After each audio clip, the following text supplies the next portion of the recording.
Her mother saw the door to Layla's room slightly ajar. As she approached, the black figure emerged from the shadows. With inhuman speed, the orang Minyak lunged at Layla. Its eyes burned bright red, and its body emitted a pungent smell of oil. Layla screamed. She tried to run, but the creature was faster. Just as its oily claws were almost upon her, a loud noise came from outside.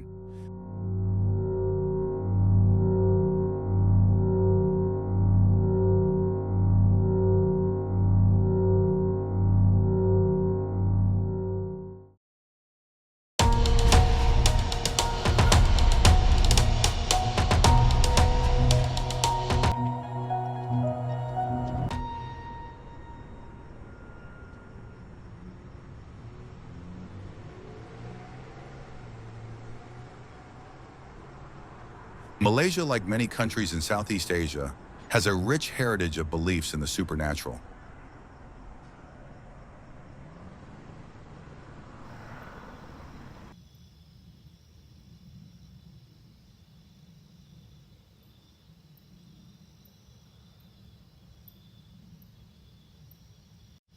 Its people believe that the world is not only inhabited by humans, but also by creatures from other realms.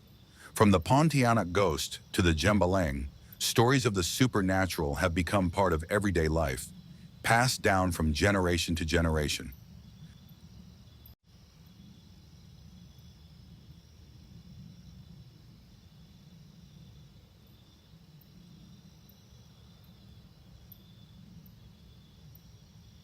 One of the most frightening tales is that of the orang Minyak, a black figure covered in oil, sneaking around at night, targeting young girls. Many consider it merely folklore, but for some, the orang Minyak is not just a legend.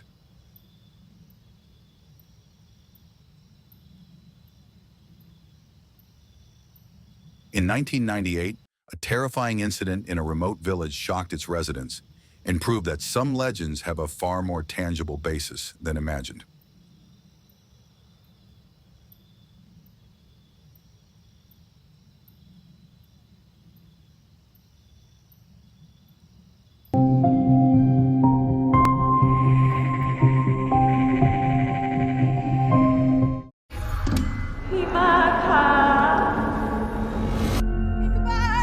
Abang kenapa? Pucat macam mayat. Kamu harus keluar dari desa ini sekarang.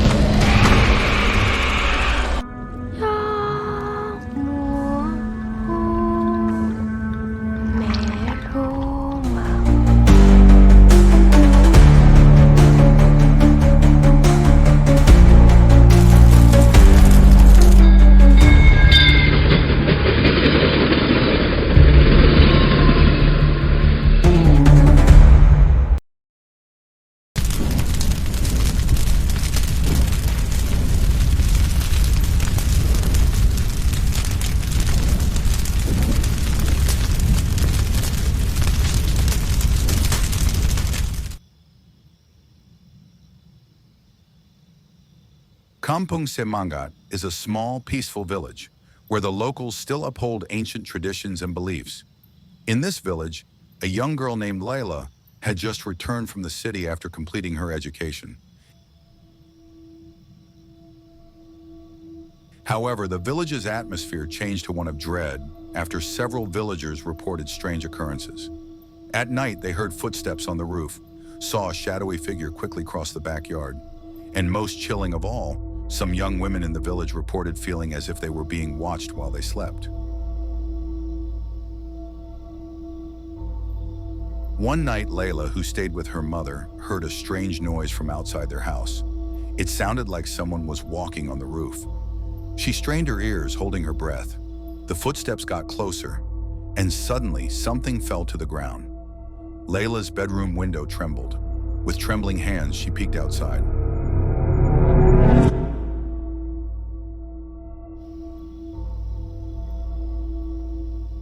In the darkness, Layla saw a black figure. Tall, its body gleaming as if covered in oil. Its red eyes glowed in the dark. The figure stood motionless in the yard, staring at her window. Layla clamped her mouth shut, holding back a scream. But when she blinked, the creature vanished.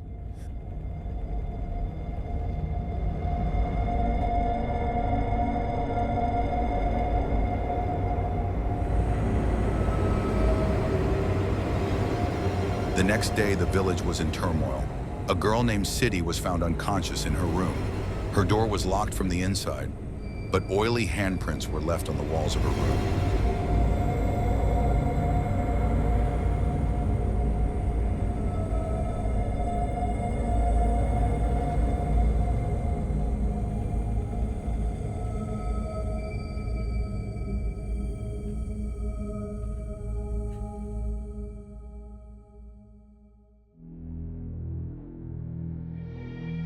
No one knew how the creature got in, or what it had done to Sidi. Fear began to creep through the village. The elders warned their children not to go out after dusk. Young women were advised to recite sacred verses before closing their eyes to sleep. But the terror of the Orang Minyak was far from over.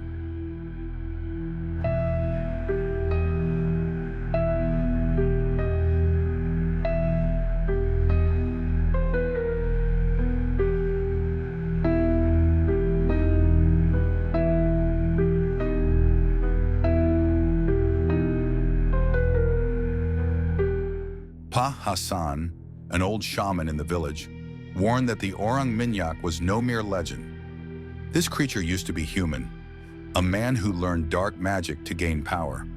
But there was a condition. He had to abduct and defile virgins to perfect his power.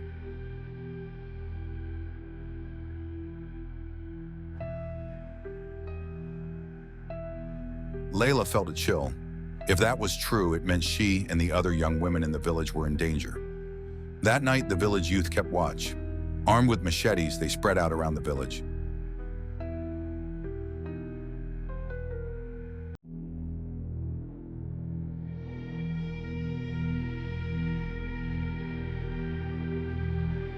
But despite their vigilance, one by one, they began hearing strange whispers, voices calling their names, as if someone was standing right behind them.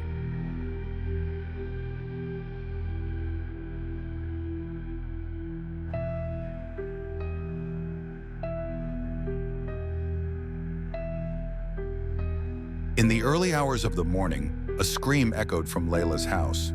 Her mother saw the door to Layla's room slightly ajar. As she approached, the black figure emerged from the shadows. With inhuman speed, the Orang Minyak lunged at Layla. Its eyes burned bright red, and its body emitted a pungent smell of oil. Layla screamed. She tried to run, but the creature was faster. Just as its oily claws were almost upon her, a loud noise came from outside.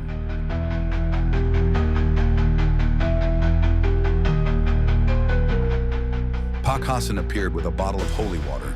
He poured it onto the creature. Immediately, the Orang Minyak howled in pain. Its skin bubbled and burned.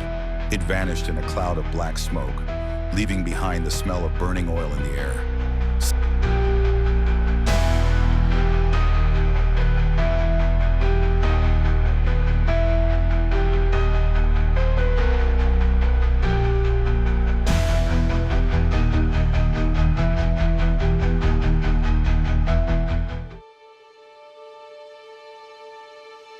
The next day, a man named Rahman was found dead in the forest. His body was partially burned, and there were still traces of black oil on his hands. Pak Hassan shook his head. There it is, the Orang Minyak. Before fully becoming a demon, it could still be destroyed. Yet the village remained fearful. Pak Hassan warned that dark magic like this never truly disappears. Someone else might try the same magic, and the Orang Minyak could return.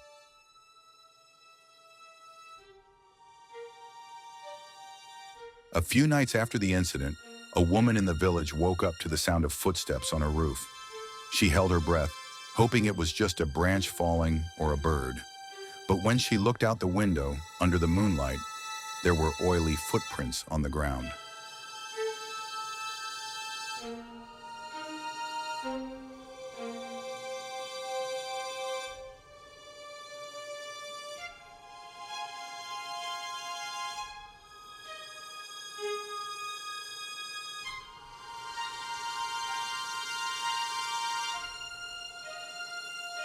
In this world, there are humans who choose the path of darkness to gain power. They forget that every pact with a demon always comes at a cost. Believe it or not, the Orang Minyak still remains a legend that haunts many. Perhaps, somewhere, it still lurks in the darkness. In truth, we live in a world where the real and the supernatural coexist.